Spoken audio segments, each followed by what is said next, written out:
রমজান মাসে নিত্য প্রয়োজনীয় পণ্যের বাজার স্থিতিশীল রাখতে শরীয়তপুরে যৌথ অভিযান চালিয়েছে জাতীয় ভোক্তা অধিকার সংরক্ষণ অধিদপ্তর, বাংলাদেশ নিরাপদ খাদ্য কর্তৃপক্ষ এবং র্যাব ৮।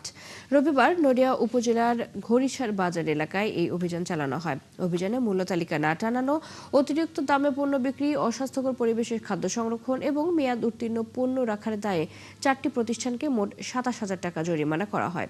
এ সময় সংশ্লিষ্ট ব্যবসায়ীদের ভবিষ্যতে এ ধরনের অনিয়ম থেকে বিরত থাকার মৌখিকভাবে সতর্ক করা হয়েছে।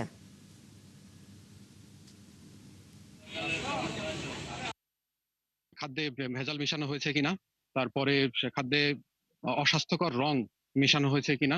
তারপরে আমরা দেখলাম যে আইনের সাথে সাংঘর্ষিক থাকায় ওনারা কয়েকটা জায়গাতে জরিমানা করেছেন। ফলের দোকান, দুইটা মিষ্টির দোকানে পেলাম, একটা রেস্টুরেন্টেও জরিমানা দৃশ্য আমরা দেখেছি। আপনারাও সাথে ছিলেন।